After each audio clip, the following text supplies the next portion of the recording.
नमस्कार दोस्तों, स्वागत है आपका प्लेनेट ऑफ टेल्स पर। मैं महिमा आज आपको सुनाने जा रही हूँ हिंदी साहित्य की लोकप्रिय लेखिका मालती जोशी द्वारा लिखी हुई कहानी अवसान एक स्वप्न का। बैंक से लौटकर देखा दीदी शरबत के गिलास समेट रही हैं और गिलास भी उस महंगे वाले सेट के थे जो खास खास मेहमानों के लिए ही निकलता था। कोई आया था? हाँ, दादा भाई आए थे। क्या? और मैं बेहोश होने की मुद्रा में सोफे पर लुढ़क गई। फिर निहायत संजीदगी से पूछा, दीदी, दादा की तबीयत तो ठीक है ना? तू कभी ठीक से बात करना सीखेगी? सॉरी दीदी, बेअदबी के लिए माफ़ी चाहती हूँ। पर वो क्या है कि यह बात एकदम से हजम नहीं हो रही थी। मैं तो सोचती थी कि भाई साहब इस घर का पता तक भूल गए हैं। वक्त पड़ने पर सब कुछ याद आ जाता है। हाय राम, उन पर ऐसा बुरा वक्त आन पड़ा है। हाँ, बुरा वक्त ही समझो।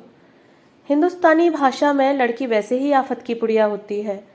फिर जब वह शादी के लायक हो जाती है तो बाप का बुरा वक्त आया ही समझो। यू मीन हमारी छुटकी स्वीटी शादी के लायक हो गई है? I can't believe. तुम किस दुनिया में रहती हो भारती? तुम्हें यह भी पता नहीं कि स्वीटी 3 साल से एमए करके घर में बैठी है और उसके लिए ताबड़तोड़ लड़के ढूंढे जा रहे हैं। Thanks for the information. अब यह बताइए कि उन्हें एकाएक हमारी याद कैसे आ गई? देर से ही सही, शायद उन्हें यह ख्याल आया हो कि पहले घर की इन 2 लड़कियों को निपटा देना चाहिए, फिर अपनी बेटी के बारे में सोचना उचित होगा।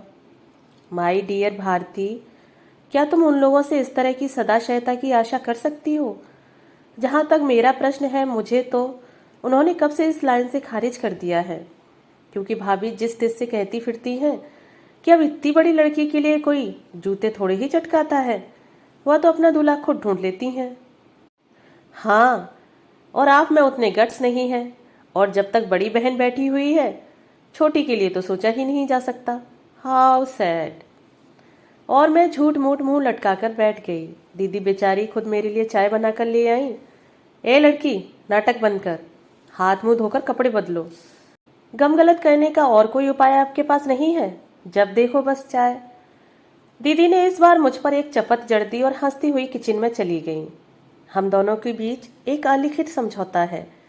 दीदी का कॉलेज सुबह का है, इसलिए सुबह घर मैं देखती हूँ। शाम को मेन्यू दीदी तय करती हैं। वह बड़ी तन्मयता से सब्जी की डलियां टटोल रही थीं।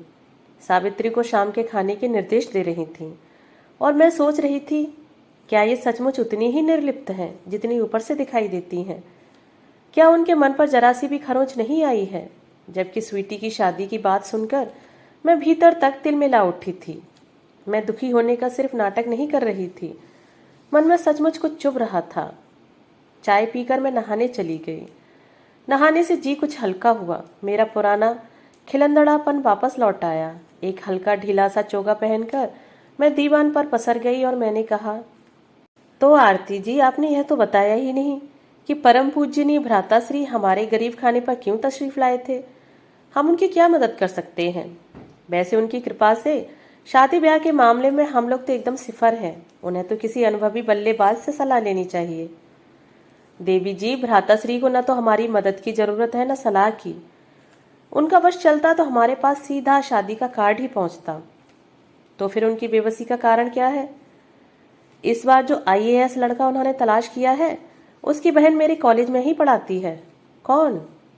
कुंजलता प्रसाद। तुम नहीं जानती? इसी साल अपॉइंटमेंट हुआ है। पिता रिटायर्ड डिस्ट्रिक्ट जज हैं। कुंजलता के पति भी तिलहन संघ में कोई बड़ी तोप है। बड़ी हाई फाई फैमिली है। तो दादा भाई ने सोचा होगा कि एक जैक और लगा लिया जाए। वे लोग कल लखनऊ से आएंगे। परसों सुबह लड़की देखने का कार्यक्रम है, तो दादा की इच्छा है कि मैं भी उस समय वहां उपस्थित रहूं। दीदी, इस कुंजवाला का जरा पता तो देना। कुंजवाला नहीं, कुंजलता। उसका पता लेकर क्या करोगी? उसे आगाह कर दूंगी कि अगर अपने माँ बाप की खैर चाहती हो तो यह रिश्ता मत होने देना। उनका बुढ़ापा तो बिगड़ेगा ही, तुम्हारा पीहर भी छिन जाएगा। कैसी बातें करती हो? ठीक ही तो कह रही हूँ। उस धरती में अच्छा बीज कभी पनप ही नहीं सकता।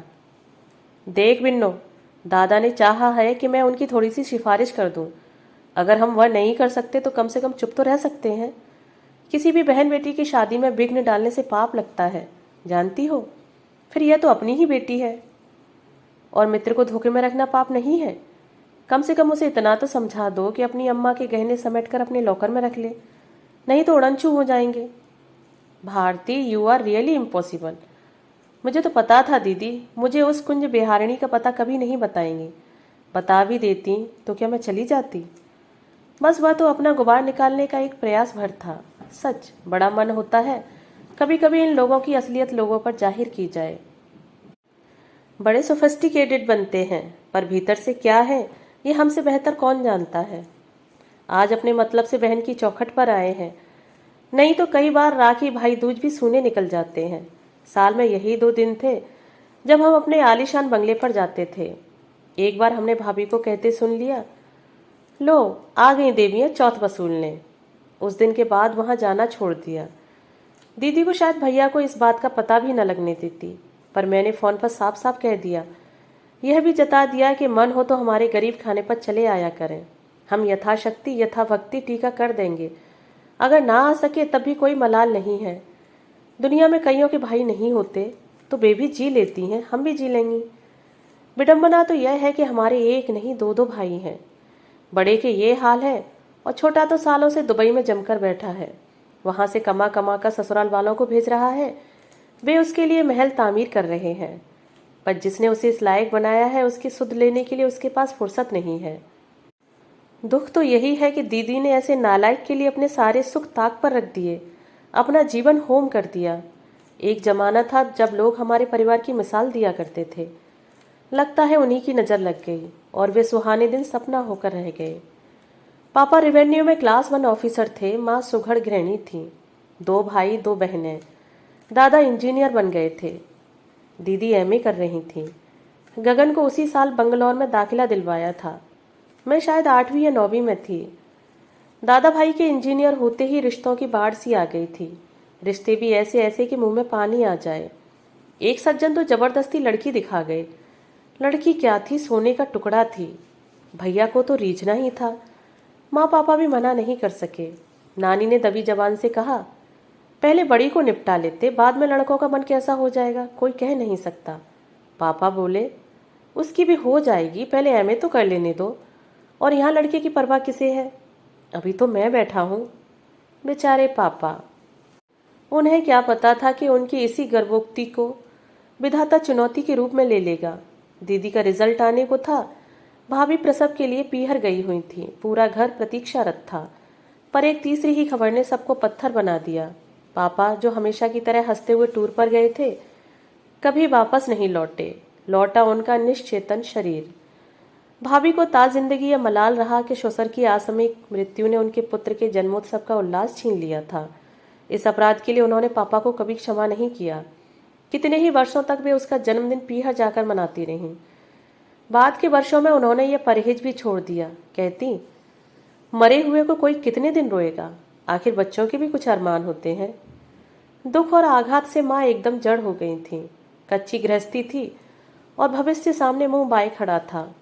उसकी पहली झलक महीने भर के भीतर ही मिल गई। श्राद्ध कर्म आदि से निवृत्त होने के बाद गगन बंगलौर जाने की तैयारी कर रहा था। एक दिन खाना खाते हुए उसने पूछ लिया, दादा इस सोमवार का रिजर्वेशन करा लूं, पढ़ाई का काफी नुकसान हो रहा है। दादा ने एक बार हम सबकी ओर देखा और फिर गला खंखार कर बोले, अच्छा हुआ जो तुमने खुद ही यह विषय छेड़ दिया।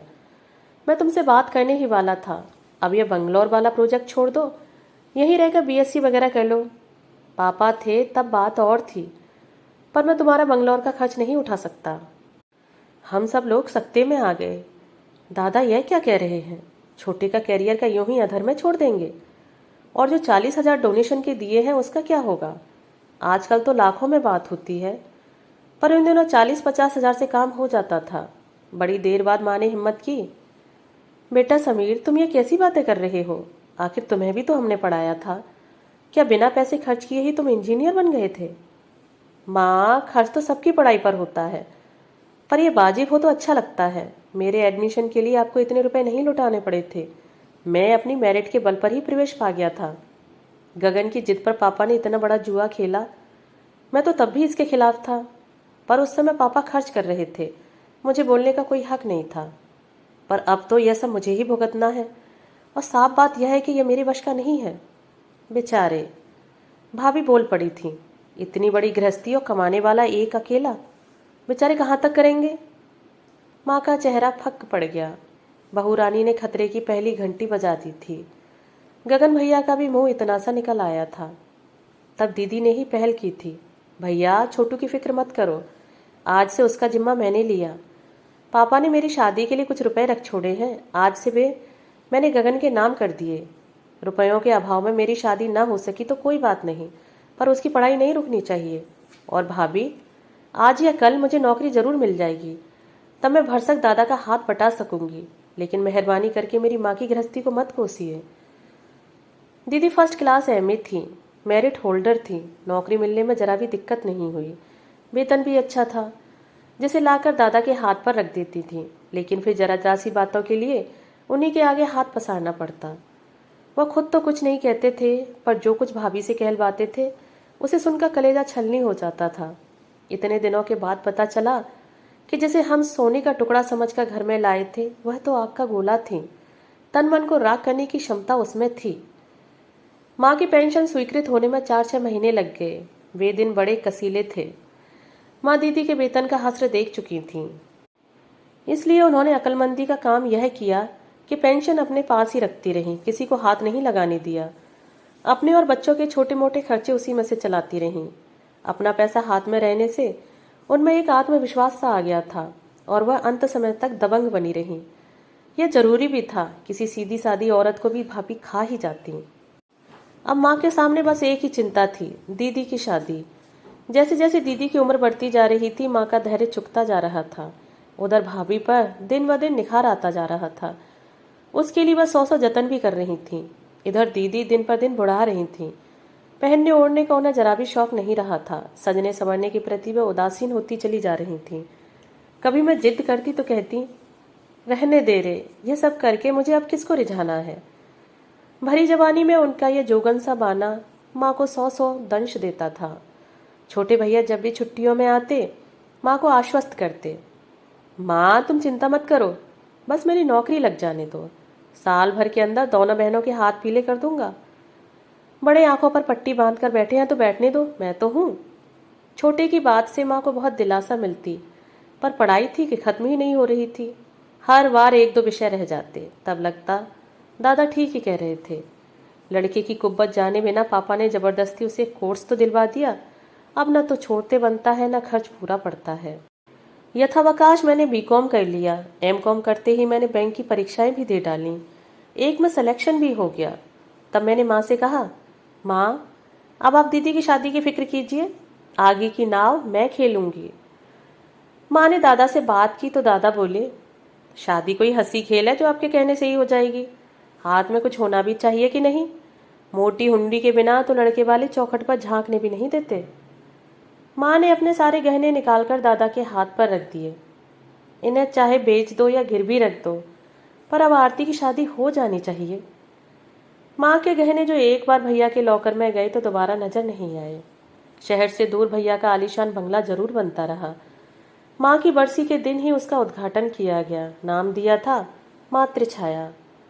जब सब लोग गदगद होकर दादा की मातृभक्ति की प्रशंसा कर रहे थे तो मैंने जानबूझकर रिश्तेदारों से कहा, चलो इन लोगों ने इतनी ईमानदारी तो बरती है, माँ की पूंजी से बने मकान को माँ का नाम तो दिया। भाभी का चेहरा उस समय देखने लायक हो गया था। छोटे भैया माँ को बड़े दमखम के साथ आश्वासन देते रहते थे। माँ बिल्कुल आस लगाए बैठी थी कि एक दिन मेरा यह परम प्रतापी पुत्र आएगा और मुझे इन राक्षसों के चंगुल से मुक्त कराएगा। पर वे सारे दावे खोखले साबित हुए। 7 साल लगाकर उन्होंने बीई पास किया, फिर 1 साल तक नौकरी के लिए भटकते रहे। तभी उनके एक सहपाठी ने उन्हें लपक लिया और अपनी इकलौती बहन के साथ शादी का प्रस्ताव रख दिया। माँ इस शादी के लिए बिल्कुल तैयार नहीं थी। माँ ही क्यों, हम में से कोई भी मानसिक रूप से इसके लिए तैयार नहीं था। इस शादी का मतलब था दादा पर एक और बोझ डालना।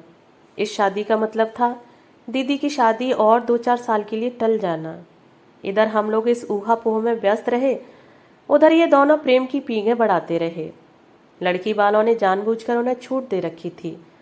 यह एक तरह से अरेंज्ड लव मैरिज थी।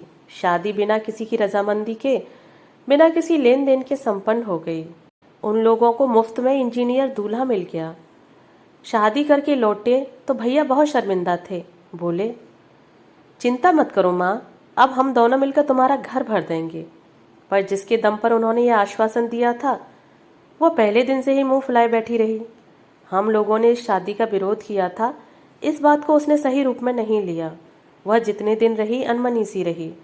उन्हीं दिनों गल्फ से एक मोहक प्रस्ताव आया। यह भी उनके ससुराल वालों की कोशिश थी, मना करने का प्रश्न ही नहीं था। और एक दिन शुभ मुहूर्त में दोनों दुबई रवाना हो गए।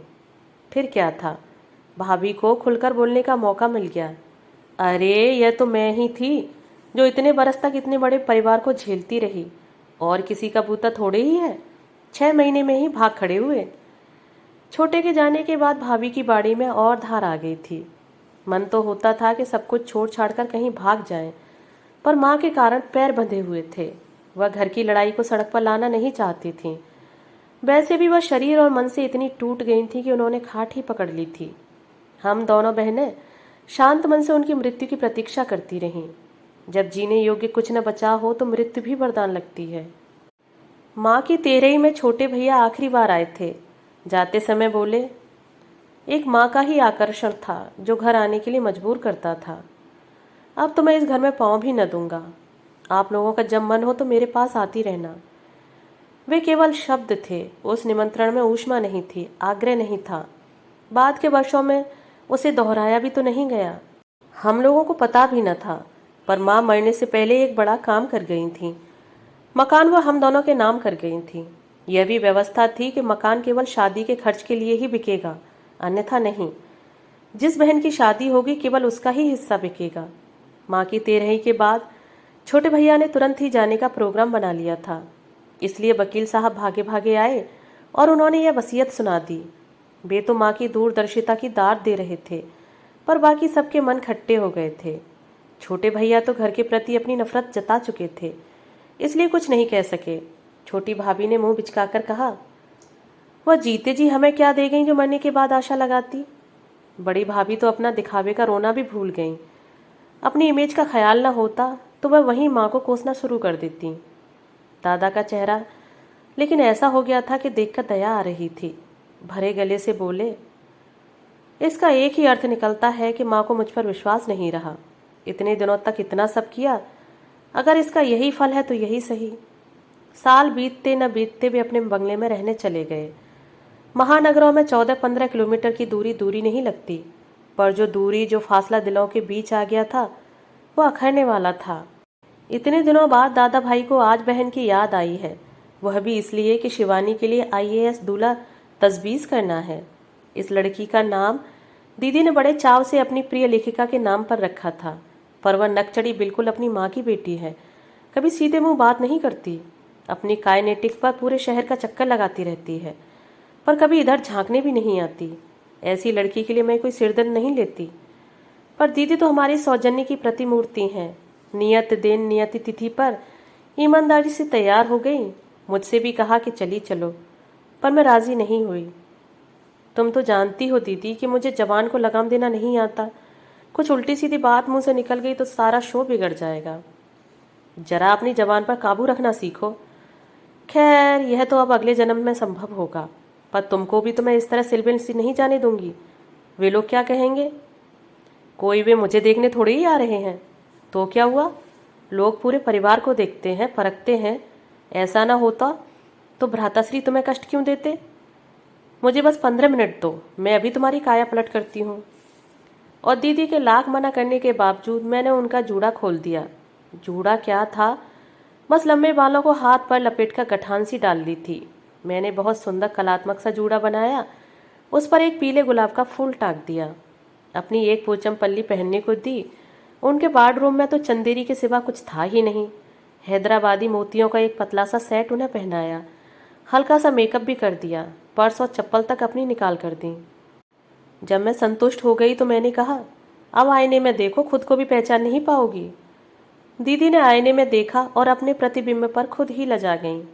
सच दीदी, आज इतनी सुंदर लग रही हो कि बस कहीं दूल्हे मियाँ स्वीटी को छोड़कर तुम्हें ही ना घूरने लगे। बकवास मत कर, कहीं ऐसा हो गया ना तो भाभी मेरा मुंह नोच लेंगी। तब मुझे क्या पता था कि मेरे मुंह से होनी ही बोल रही है।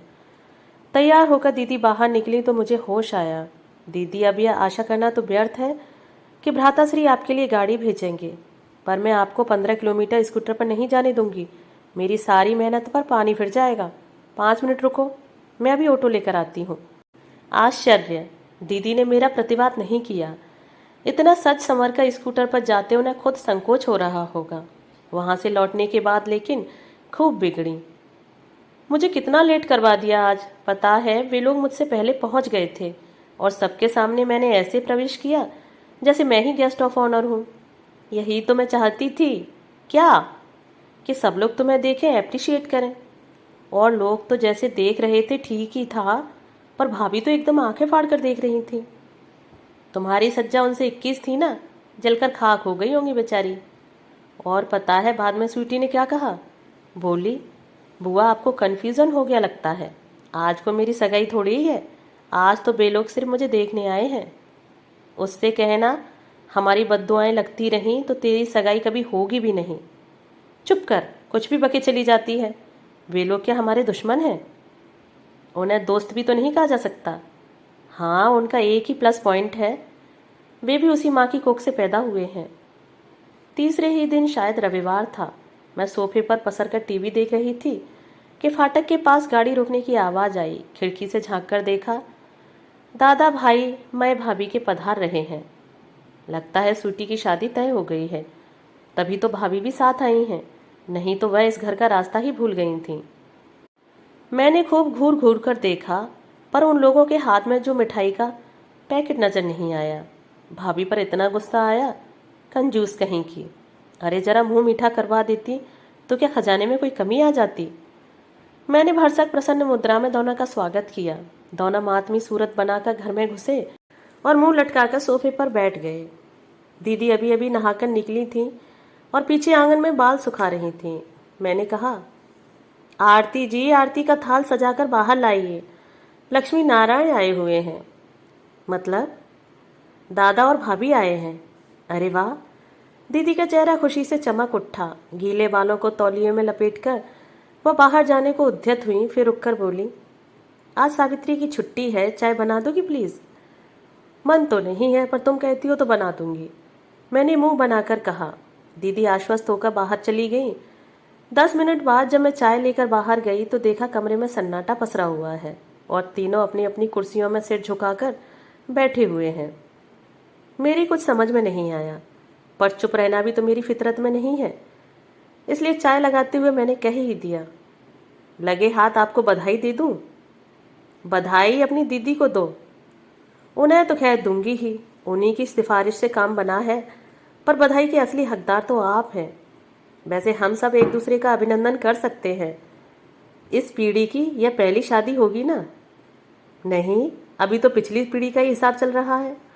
अरे वाह, मैं तो सोच रही थी कि वह खाता बंद हो गया है, फाइल क्लोज्ड। भारती, थोड़ी देर चुप रहोगी? दीदी मुझसे इस स्वर में बोलेंगी मैंने कभी सोचा भी न था। अपमान से मेरे तो आंसू निकल आए। ये लोग सामने न होते तो मैं रो देती। कमरे में एक असहज मौन छा गया था। बड़ी देर बाद दादा ने ही उसे तोड़ा। बोले, उन लोगों ने अपने एक तलाकशुदा भाई के लिए आरती का हाथ मांगा है। तलाकशुदा शब्द सुनकर मुझे तो जैसे आग लग गई। दीदी की परवाह न करते हुए मैंने कसैले स्वर में कहा, अरे वाह, यह तो बड़ा ही शुभ समाचार है। फिर आप लोगों के चेहरे इतने उदास क्यों हैं? उन लोगों ने स्वीटी को रिजेक्ट कर दिया है। दादा डूबती सी आवाज में बोले, ओह सो सैड। कोई वजह तो बताई होगी। वजह अपनी दीदी से पूछो। भाभी एकदम फट पड़ी। आपका मतलब है दीदी की वजह से यह शादी टूटी है? इम्पॉसिबल। दीदी के दुश्मन भी उन पर इस तरह का इल्जाम नहीं लगा सकते। यही तो मैं भी कह रही हूँ। दीदी रुआंसे स्वर में बोली, I am very sorry about Sweety, पर मुझे पता तो चले कि मेरा कसूर क्या है। अब इतनी भोली भी मत बनो आरती। तुम्हें मिसेस प्रसाद के लंदन पलट चाचा के बारे में सब कुछ मालूम था, तभी तो पूरी तैयारी के साथ वहां पहुंची थी।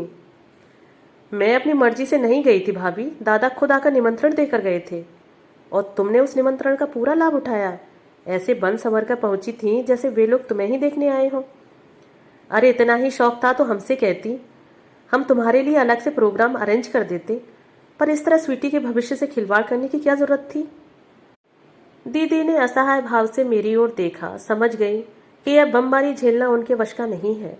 फौरन भाभी की सुपरफास्ट को बीच में मैंने रोक लिया। 1 मिनट भाभी, प्लीज़ मुझे इतना बता दीजिए कि दीदी ने स्वीटी के भविष्य के साथ क्या खिलवाड़ किया है।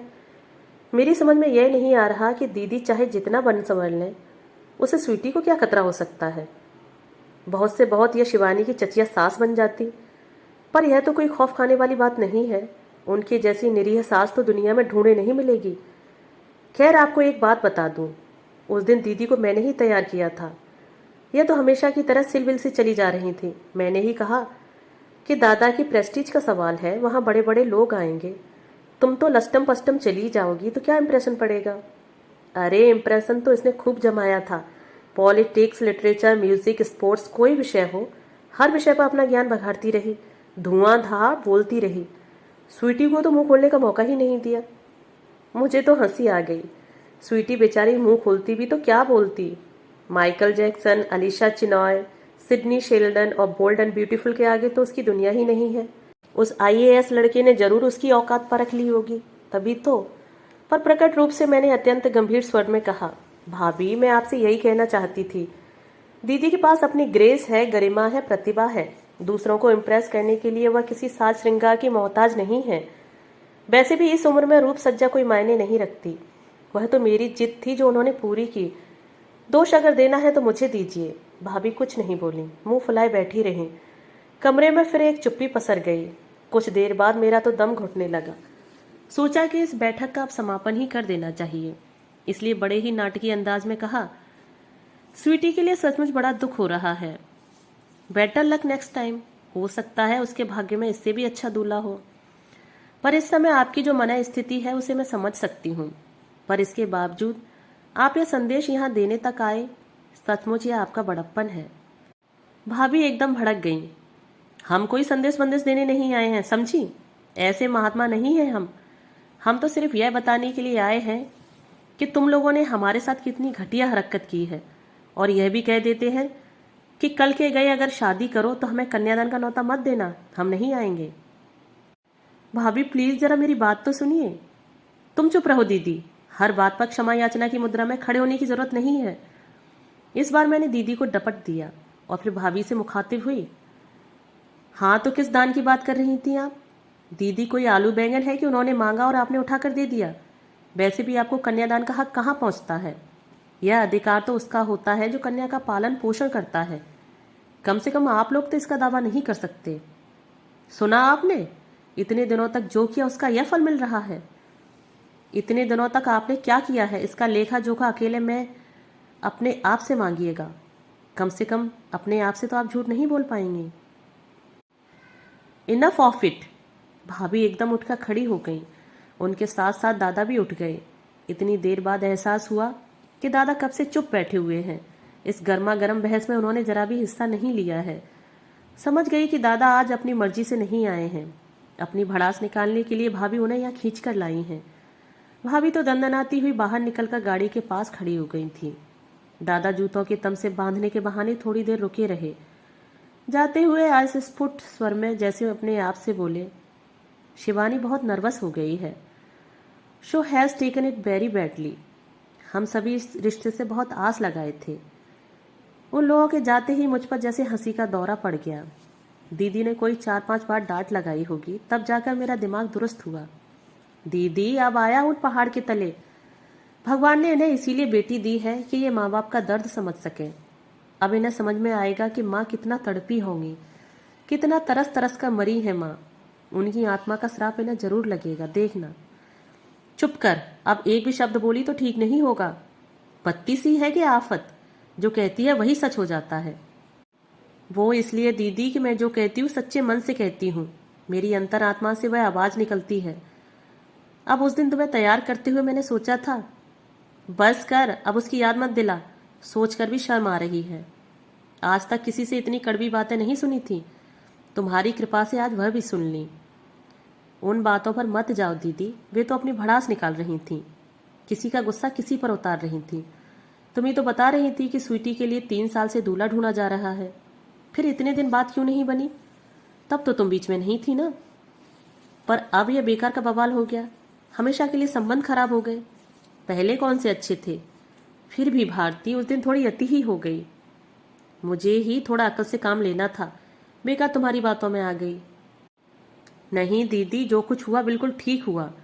ये लोग जो तुम्हें खारिज किए बैठे हैं, तो मैं भ्राताश्री को दिखा देना चाहती थी कि तुम्हारी शादी की उम्र अभी बीती नहीं है। You can still get proposals. What A proposals, दीदी ने कहा और चाय के बर्तन समेट कर भीतर चली गई। What A proposals? दीदी का यह रिमार्क उनकी नाराजगी व्यक्त कर रहा था। यूं तो पहली बार दादा के मुंह से तलाकशुदा शब्द सुनकर मुझे भी ताव आ गया था, पर अब बैठकर ठंडे दिमाग से सोचती हूँ तो लगता है कि इसमें गलत क्या है। इस उम्र में दीदी को कुंवारा पति तो मिलने से रहा, फिर परिस्थितियों से समझौता करने में क्या हर्ज है। इतनी समझदार हैं दीदी, फिर इतनी सीधी सी बात क्यों नहीं समझती। ऐसा नहीं है कि दीदी के लिए अच्छे प्रस्ताव नहीं आए, बहुत आए थे। दादा की उदासीनता के बावजूद आए थे। कई लोगों ने तो व्यक्तिगत रूप से पेशकश की थी, पर दीदी ने किसी को लिफ्ट नहीं दी। उनके सामने एक ही समस्या थी, मैं, और अब भी बरकरार है। मेरा प्रण यह है कि मैं दीदी से पहले शादी नहीं करूंगी, और दीदी ये ठान कर बैठी हैं कि पहले मुझे विदा करेंगी। लगता है कि यह पहले आप वाले चक्कर में हम दोनों का बुढ़ापा आ जाएगा। उसकी कल्पना से ही मेरी रूह कांप जाती है। खाना खाते समय मैं बहुत ही अनमनी सी हो रही थी। दीदी की पैनी नज़रों से यह बात भला कैसे छिपती। बोली, बेबी क्या बात है? कुछ भी तो नहीं। फिर खाना क्यों नहीं खा रही हो? खा तो रही हूँ। क्या खा रही हो? बस घंटे भर से दाल में चम्मच घुमाए जा रही हो। तुम तो यह भी बता नहीं पाओगी कि आज सब्जी क्या बनी है, क्योंकि अभी तुमने थाली की ओर झाँका भी नहीं है। सॉरी दीदी, मैंने हार मान ली। दरअसल आज मेरा मूड बहुत ऑफ हो रहा है। क्यों? मुझे उन लोगों पर रश्क आ रहा है जो दूसरी शादी के लिए तैयार खड़े हैं और घर वाले उनके लिए भी रिश्ता ढूंढ रहे हैं। काश हमारे भी सिर पर कोई होता। या तुमसे किसने कह दिया कि तुम्हारा कोई सरपरस्त नहीं है? अभी तो मैं बैठी हूँ, तुम हाँ तो करो, रिश्तों की लाइन लगा दूंगी। ऐसी शादी करूंगी कि लोग बरसों तक याद रखेंगे। पर तुम तो हाथ ही नहीं धरने देती। नहीं मैडम, आपको अकेले छोड़कर जाने का तो सवाल ही नहीं उठता। इसीलिए सोचती हूँ पहले आपका कोई ठिकाना हो जाए। वैसे आज का प्रपोजल भी कोई बुरा नहीं है। इस प्रपोजल के बारे में तुम क्या जानती हो? यही कि डाइवोर्सी है, पर इससे क्या फर्क पड़ता है? जानती हो इसके 2 बेटियां हैं जिन्हें वह हमेशा के लिए बीबी के पास छोड़ आया है। यह तो और भी अच्छा है, बच्चों का कोई झंझट नहीं है। वह अपनी अच्छी खासी नौकरी छोड़कर आ गया है और अब यहाँ वहाँ हाथ पांव मार रहा है। तो क्या हुआ? उसकी नौकरी के बिना तुम कौन सी दाल रोटी के लिए मोहताज हो जाओगी? तुम खुद उसे जिंदगी भर बैठकर खिला सकती हो। भारती, दीदी ने बेहद गंभीर स्वर में कहा, मैं इतने दिनों तक क्या इसलिए अनब्याई बैठी रही कि कोई हट्टा कट्टा टूटा हुआ आदमी मेरी चौखट पर आए और मैं उसे बाहों में भर लूं, फिर जिंदगी भर उसके जख्म सहलाती रहूं? दीदी का यह भारी भरकम वक्तव्य सुनकर थोड़ी देर को तो मैं सकते में आ गई। फिर धीरे से पूछा, अब तुम ही बता दो कि तुमने क्यों इस तरह से संन्यास धारण कर लिया है? वो इसलिए कि मैंने माँ को वचन दिया था कि सदा तुम्हारे साथ रहूंगी, तुम्हें कभी अकेला नहीं छोड़ूंगी। माई गॉड, इसका मतलब तो यह हुआ कि कल को अगर गलती से मेरी शादी हो गई तो तुम ससुराल तक मेरे साथ जाओगी? ना बाबा, यह नहीं चलेगा। इससे तो अच्छा है कि तुम स्वीटी की चचिया सास बन जाओ। वहां जाकर लड़की की सिफारिश कर देना। दादा भाभी जिंदगी भर के लिए तुम्हारे गुलाम बन जाएंगे। मैंने तो यह बात मजाक में कही थी, पर दीदी एकाएक गंभीर हो गई। बोली, दादा आज शायद ऐसे ही किसी इरादे से यहाँ आए थे, पर भाभी की बदजबानी ने सारी बात बिगाड़ दी। देखा नहीं जाते समय कैसे भावुक हो गए थे। उस प्रसंग की याद में दीदी भी भावुक हो उठी। अब वह दाल के चम्मच को घुमा रही थी और मैंने अपलक देखे जा रही थी। मुझे लगा कि हम दोनों सदियों से इसी तरह मेज पर बैठकर खाना खा रही हैं। हमारे बाल सन की तरह सफ़ेद हो गए हैं। मुंह में दांतों का नया सेट लगा हुआ है। हड्डियों का हर जोड़ चरमरा उठा है। किचन से जो खटर पटर कर रही है वह सावित्री नहीं, सावित्री की बहू है। सावित्री तो कब से इस दुनिया से कूच कर चुकी है। सोचते सोचते मन इतना खराब हो गया कि मैं थाली छोड़कर उठ गई। दीदी मुझे देखती रह गई। उस रात मुझे ठीक से नींद नहीं आई। हाथों से फिसलती उम्र का खौफ मुझे सोने नहीं दे रहा था। मेरा खिलंदड़ापन, मेरी शरारतें, मेरी मस्खरी सब एक ऊपरी आवरण था। भीतर से मैं बेहद डरी हुई थी। बढ़ती उम्र का एहसास इतनी तीव्रता से पहले कभी नहीं हुआ था। दीदी मुझे अक्सर प्यार से बेबी कहती थी और बैंक की नौकरी के बावजूद मैं अंतर्मन से बेबी ही बनी हुई थी। पर स्वीटी की शादी की चर्चा ने मुझे बौखला दिया था। लग रहा था कि मैं एकदम सीनियर बैच में आ गई हूँ और यह ख्याल बड़ा डरावना था। विवाह मेरे लिए सिर्फ शारीरिक आवश्यकता नहीं थी, वह एक मानसिक भूख थी। एक स्थिर और सुरक्षित जीवन की चाह मेरे भीतर करवट ले रही थी। माँ ने मुझे एक घर दिया था, पर वह अपना कभी नहीं लगा। अपने घर की लालसा मन में बराबर बनी रही। मैंने अभी सपने देखना बंद नहीं किया था। मैं दीदी की तरह नितांत बैरागी बनकर जी नहीं सकती थी। मुझे लगा कि दीदी बहुत ज्यादती कर रही हैं, अपने साथ भी और मेरे साथ भी। आज इस किस्म के ही सही प्रस्ताव तो आ रहे हैं, कल को बेबी नहीं आएंगे तब? क्या उन्हें इस बात का डर नहीं लगता? उन जैसी संवेदनशील नारी तो किसी के भी जख्मों पर मरहम लगा सकती है। फिर पति के दुख बांटने में क्या हर्ज है? आज मेरे लिए भी संभावनाओं के द्वार खुले हैं।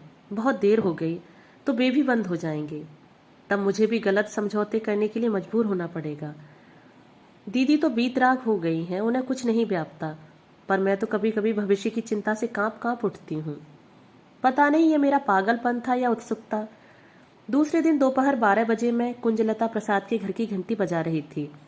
नौकर ने दरवाजा खोला और बड़े अदब के साथ बताया कि साहब टूर पर गए हैं, मैडम जी कॉलेज गई हैं, घर में मम्मी पापा जी हैं, उनसे मिलना चाहेंगी? मैंने स्वीकृति में सिर हिला दिया। मैडम जी कॉलेज गई होंगी यह तो मालूम ही था, इसीलिए तो यह बेतुका समय चुना था। इस समय हमारी दीदी रानी भी कॉलेज में होंगी। उन्हें तो इस बात का इल्म भी नहीं है कि मैंने आज छुट्टी ले ली है। घर पर होती तो 100 प्रश्न पूछकर बेजार कर देती। यहाँ आने के बारे में तो बताना ही बेकार था। वह कभी इजाजत नहीं देती। मुझे बाइज्जत ड्राइंग रूम में बिठाया गया। थोड़ी देर बाद पति पत्नी कमरे में प्रविष्ट हुए। जज साहब का व्यक्तित्व बड़ा भव्य और प्रभावशाली था। उनकी पत्नी घरेलू किस्म की महिला लगी। सीधे पल्ले की साड़ी, सिर ढका हुआ, खिचड़ी बाल करीने से बंधे हुए, ममता छलकाती आंखें। मुझे एकदम माँ की याद आ गई। उस पीढ़ी की सभी महिलाएं शायद ऐसी ही ममतामयी होती थी। मैंने उठकर नमस्ते की। अपना असमंजस छिपाने के लिए यूं ही पूछ लिया, आप मिसेस प्रसाद के मम्मी पापा हैं? जी हाँ, पर आपको पहचान नहीं पा रहा हूँ। पहचानेंगे कैसे? आज पहली बार ही तो देख रहे हैं। मैं समीर कुमार टंडन की बहन हूँ, भारती टंडन। पिछले दिनों आप उनकी बिटिया को देखने गए थे। ओहो, तो आप आरती की छोटी बहन हैं? तभी चेहरा जाना पहचाना सा लग रहा था। जी चेहरे पर मत जाइए, मैं दीदी की तरह शांत और सुशील नहीं हूँ, थोड़ी मुंह फट हूँ। बोलिए। दरअसल मैं आपसे लड़ने आई हूँ। लड़िए। मैंने देखा उनकी आंखें शरारतन हंस रही थीं। मतलब वह मुझे बिल्कुल भी सीरियसली नहीं ले रहे थे। उनके इस रवैये से मेरा सारा आवेश ठंडा हुआ जा रहा था। कितना कुछ सोचकर आई थी, पर अब कुछ भी याद नहीं आ रहा था। आप कुछ कहना चाहती थी ना? जज साहब, मैंने हिम्मत बटोरकर कहा, आप तो इतने विद्वान व्यक्ति हैं, आपसे तो ऐसी उम्मीद नहीं थी। कैसी? मतलब आपने तो लड़कियों को बिल्कुल सब्जी मार्केट में ही तब्दील कर दिया कि गोभी नहीं चाहिए आलू दे दो, कद्दू नहीं चाहिए लौकी पकड़ा दो। यह तो कोई बात नहीं हुई। आपको जो लड़की दिखाई गई है उसे देखिए, पसंद आ गई तो ठीक है, वरना छुट्टी कीजिए। यह क्या बात हुई कि हमें बेटी नहीं चाहिए, बहन दे दीजिए? तो इसलिए आप नाराज हैं? तो आप यह बताइए कि इस समय आप किसकी पैरवी कर रही हैं, बहन की या बेटी की? यह मजाक की बात नहीं है सर। पता है आपकी इस पेशकश ने भाई बहन के बीच कितनी बड़ी दरार पैदा कर दी है। मैं उसके लिए माफ़ी चाहता हूँ। देखिए, लड़के की पसंद नापसंद पर तो हमारा वश नहीं था। आपकी बहन हम लोगों को बहुत अच्छी लगी, इसलिए मांग ली। यही ना? अरे आपके मांगने से ही हो जाएगा क्या? हमारी भी तो कोई पसंद नापसंद हो सकती है। बिल्कुल हो सकती है, होनी ही चाहिए। इसीलिए तो हमने फ़ोन करके अपने भाई को बुलवा लिया है। अपनी दीदी की ओर से आप मुआयना कर लीजिएगा। और उन्होंने भीतर की ओर मुंह करके भारी भरकम स्वर में आवाज दी, सनातन! आया भाई साहब। दूर किसी कमरे से उत्तर आया। मैं एकदम सकपका गई। इस प्रसंग के लिए मैं बिल्कुल तैयार नहीं थी। मैं तो सिर्फ यह देखने आई थी कि इस प्रस्ताव में कितना दम है। क्या सचमुच ये लोग इतने सीरियस हैं? कमरे में जो व्यक्ति प्रविष्ट हुआ उसका व्यक्तित्व जज साहब की तरह भारी भरकम नहीं था। वह लंबा, गोरा और छरेरा था। बाल घुंघराले थे और सुनहरे फ्रेम के भीतर से झांकती आंखें सम्मोहक थीं। कुल मिलाकर वह व्यक्ति अपनी उम्र को मुगालता सा देता लगा। अरे भाई, बिटिया के लिए कुछ चाय वाय तो मंगवाओ। जज साहब ने पत्नी को आदेश दिया और फिर मुझसे मुखातिब होते हुए बोले, my younger brother Sanatan UK में था, अब रिटायरमेंट लेकर स्वदेश लौट आया है। वहां तो सुना है रिटायरमेंट एज 65 है, फिर आप? आई एम 48, उन्होंने तपाक से उत्तर दिया। मैंने वॉलेंटियरी रिटायरमेंट ले लिया है। स्वदेश की याद खींच लाई या वहां से जी उब गया? ये दोनों बातें एक साथ भी हो सकती हैं। आपने वहां की नागरिकता ले ली थी? जी नहीं, मैं अभी भारतीय नागरिक हूँ, and I am proud of it. आपके बच्चे? वे ब्रिटिश नागरिक हैं और रहेंगे। और भी कुछ पूछना है? मैंने देखा चश्मे के भीतर से उनकी आंखें शरारतन हंस रही थीं। इस पूछताछ के दौरान वे आंखें बराबर मुझ पर टिकी हुई थीं और मुझे असहज बना रही थीं। इजाज़त हो तो मैं भी कुछ पूछ लूँ, मसलन आपका नाम? ओ सॉरी, जज साहब एकदम बोल पड़े। मैं इनका परिचय देना तो भूल ही गया। यह मिस टंडन है। क्या करती हैं ये तो मुझे भी नहीं मालूम। हम लोग सुबोध के लिए इनके भाई की बेटी को देखने गए थे। सुबोध को तो बिटिया पसंद नहीं आई। जज साहब की पत्नी चाय लगवाकर ले आई थी, पर हमें उसकी बुआ बहुत भा गईं। बुआ से मतलब मेरी दीदी से है। कृपया किसी गलतफहमी में न रहें, मैंने सनातन को सचेत किया। भारती जी, हमें तो आप भी बहुत भा गई हैं। जज साहब बोले, काश मेरा एक और भाई होता। तलाकशुदा? तलाकशुदा क्या? तुम्हारे लिए तो तलाकशुदा पसंद हो तो मैं भी प्रस्तुत हूँ, सनातन ने कहा। नो यंग मैन, हम तुम्हें इसकी इजाज़त नहीं दे सकते। बिजौलियों से बहुत खेल चुके हो तुम। अब तुम्हें एक शांत, सौम्य, सुशील पत्नी की ज़रूरत है, और हमने वैसी ही लड़की ढूंढ ली है। सबसे बड़ी बात तो यह है कि वह खुद भी मोहभंग का दुख झेल चुकी है और तुम्हारी पीड़ा को अच्छी तरह समझ सकेगी। यह आप किस मोहभंग की बात कर रहे हैं? मैंने हैरत से पूछा। आपके भाई साहब से मालूम हुआ था। क्या यही कि कोई अफेयर था जो परवान नहीं चढ़ सका? तब से वे जोगन बन गई हैं। शादी का नाम तक लेने से उन्हें चिढ़ होती है। दुख और आवेश से मेरा चेहरा एकदम लाल हो उठा, होठ थरथरा उठे। जज साहब ने जरूर इसे लक्ष्य किया होगा। बोले, क्या मैं कुछ गलत कह गया हूँ? I am really sorry, but. नहीं, आप गलत क्यों कहेंगे? गलत तो उन्होंने कहा है जो दीदी के अविवाहित के रहने के लिए जिम्मेदार हैं। अपनी गलती छिपाने के लिए उन्होंने यह कहानी गढ़ ली है। यह घर की बात थी, घर में ही रह जाती तो अच्छा था, पर दीदी के बारे में ऐसा कुप्रचार हो तो मैं चुप रह जाऊं, यह हो नहीं सकता। तो सुन लीजिए, दीदी की शादी नहीं कर सके क्योंकि छोटे भैया की पढ़ाई बाकी थी और बड़े भाई ने साफ इनकार कर दिया था। वह अनव्यायी रह गई क्योंकि घर में बूढ़ी माँ थी और उन्हें देखने वाला कोई नहीं था। वह अविवाहित रह गई क्योंकि मेरी परवरिश करनी थी, और सबसे बड़ी बात यह है कि उनकी शादी के लिए आज तक किसी ने पहल नहीं की, और खुद अपना दूल्हा ढूंढने के संस्कार हमारे परिवार में नहीं थे, इसीलिए उनकी शादी नहीं हो सकी। बात करते करते मेरा गला भर आया था। मैं एकदम उठ खड़ी हुई। अच्छा, मुझे इजाज़त दें। Thanks for the time you gave me. अरे बिटिया, चाय तो पीती जाओ, जज साहब की पत्नी बोली। गृहिणियों को हमेशा मेहमानों को खिलाने पिलाने की ही पड़ी रहती है, और बातों से उन्हें कोई सरोकार नहीं होता। पर जज साहब मेरी बात समझ रहे थे। दोनों भाई मेरे साथ ही उठ खड़े हुए और मुझे छोड़ने बाहर तक आए। पोर्च में एक नीली मारुति खड़ी हुई थी। डॉक्टर सनातन ने उसका दरवाज़ा खोलते हुए कहा, let me have the pleasure. No thanks, मैं ऑटो कर लूँगी। चली जाओ बेटी, इसी बहाने यह भी तुम्हारा घर, तुम्हारी दीदी को देख लेंगे। जज साहब बोले। अब कोई चारा ही न था। चुपचाप जाकर गाड़ी में बैठ गई। अपनी सनी न लाने का बेहद पछतावा हो रहा था। दरअसल सनी पर बैठकर घर ढूंढना मुझे बेहद उबाऊ लग रहा था। ऑटो रिक्शा में यह सुविधा रहती है कि पूछताछ का काम ड्राइवर कर लेते हैं। काफ़ी देर तक मैं गुमसुम बैठी रही। जब मुझे होश आया तो देखा गाड़ी शहर के पश्चिमी छोर पर चली जा रही है। हम लोग कहाँ जा रहे हैं? मैंने घबराकर पूछा। मुझे क्या मालूम कहाँ जा रहे हैं? जब तक आप अपने घर का पता नहीं बताएंगी मैं तो इसी तरह निरुद्देश्य घूमता रहूंगा। मैं झेंप गई। मैंने उन्हें जरूरी दिशा निर्देश दिए और कहा, आप घर चल तो रहे हैं, पर एक बात मन से बिल्कुल निकाल दीजिए कि वहां भी दादा के घर की तरह शाही सरंजाम होगा। एक तो हम लोग उतने बड़े लोग नहीं हैं, दूसरे पहले से कोई सूचना भी नहीं थी। पहली बात तो यह है कि मैं आपके दादा के यहाँ की दावत में शरीक नहीं था, इसलिए उस शाही सरंजाम के बारे में कुछ नहीं जानता। दूसरी बात यह है कि आप भी अपने मन से यह ख्याल निकाल दें कि मैं वहाँ आपकी दीदी को देखने जा रहा हूँ। तो फिर आप मैंने तो यह पेशकश इसलिए की है कि इसी बहाने आपके साथ थोड़ी देर और मिल जाएगा। मतलब? अब आप इतनी भी बच्ची नहीं है कि मतलब ना समझ सके। मैं कानों तक लाल हो आई। वह स्वर, वे शब्द, वह दृष्टि तन मन को पुलक भर दे रहे थे। मैं जानती थी कि पश्चिम में पुरुषों के लिए यह भाषा आम है। डॉक्टर सनातन भी स्त्री दाक्षिणी का प्रदर्शन कर रहे हैं, पर मेरे लिए तो अनुभव नया था। अपनी बौखलाहट छिपाते हुए मैंने कांपते स्वर में कहा, जनाब, शायद आप यह भूल रहे हैं कि आपके लिए मेरी दीदी का इंतखाब हुआ है, पर आप मुझे अपनी दीदी से ज़्यादा अच्छी लगी हैं। इसका क्या करूं? यह आप कैसे कह सकते हैं? मेरी दीदी को देखे बिना आप यह कंपेरेटिव स्टेटमेंट कैसे दे सकते हैं? भारती जी, जब मैं स्वदेश आया हूँ तो रिश्तों की जैसे बाढ़ आ गई है। अब तक दर्जनों लड़कियां देख चुका हूँ, पर आपको देखकर लगा कि मेरी तलाश पूर्ण हो गई है। मेरा दिल इतनी जोर से धड़का कि लगा उछलकर बाहर आ जाएगा।